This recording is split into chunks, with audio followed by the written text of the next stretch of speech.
Bonjour, Andrew de la ferme du Beau Temps. Puis aujourd'hui, on parle de cultiver et récolter l'ail. Fait que, dans le fond, pour savoir quand ton ail est prêt à récolter, il faut que tu regardes les tiges de sa plante. Tu devrais avoir à peu près 60-70% des tiges qui sont jaunes, qui mortent. Fait qu'à peu près comme ça. Il y en a qui sont un peu trop vifs. Puis il y en a d'autres dans le champ qui sont complètement jaunes, puis noirs. Puis rendu là, c'est beaucoup plus difficile à enlever sans casser la tige.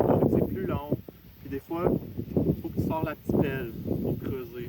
Puis quand tu creuses à côté puis en dessous de ton gousse pour pas que tu piques dedans puis tu fais une blessure.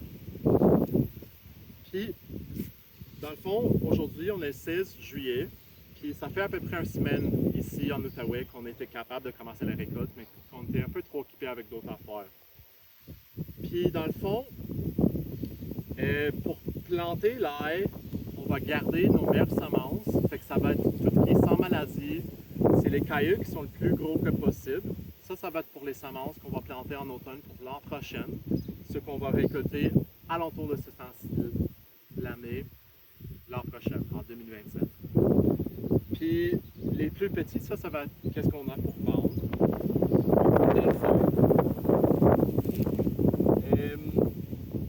Aussi, on cultive l'ail sur 3 rangs avec un espacement de 6 pouces sur le rang, 6 pouces entre le rang. Puis on utilise le Badcat Dibbler. Ça fait des trous, puis ça fait notre espacement pour qu'il est parfaitement droit. Dans le temps, on utilisait un petit bâton avec du Sharpie qui indiquait l'espacement. Tu commences avec, mais c'est beaucoup plus long. L'autre affaire, c'est où mettre ton ail. Le drainage, c'est très important pour l'ail, surtout que nous, on n'arrose pas. Puis l'ail, c'est trop mouillé, ça peut pourrir dans le sol. Fait que nous, on pousse ça sur un terre qui est sablonneux au lieu d'un terre argileux. Ça draine mieux, puis il est plus friable, c'est plus facile pour que le gousse d'ail peut prendre son forme et repousser à côté.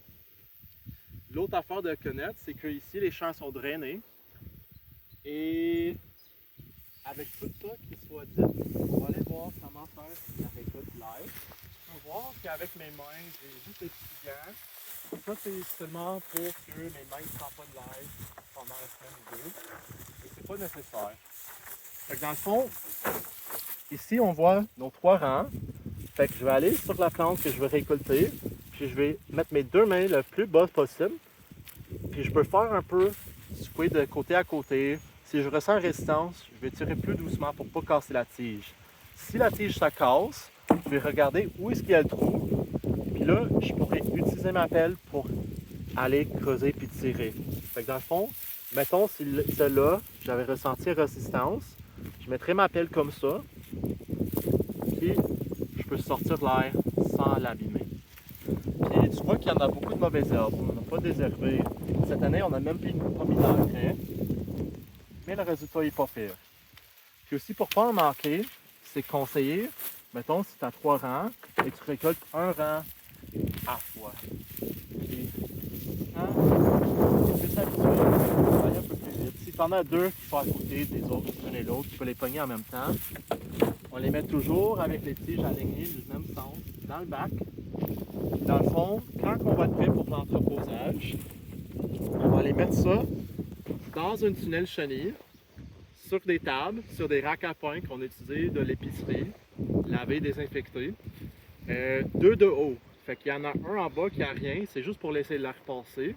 On a des fans de chaque bord et on met des tarpes par-dessus, ce qui met l'ail à l'ombre parce que c'est pas trop bon pour l'entreposage de l'ail qui a du soleil direct dessus. On va laisser les tiges par à peu près une semaine, dépendant, parce que la gousse est capable encore de tirer un peu de jus, un peu d'énergie de la tige.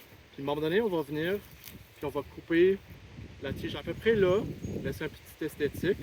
On va enlever l'excédent de racines et on va juste nettoyer un peu l'extérieur, qu'est-ce qui est prêt pour la vente. Ça va être nos plus petits puis nos moyens. Puis les plus gros, on n'a pas besoin de les nettoyer, mettre parfait. Puis ça, on va garder pour les semences pour l'an prochain.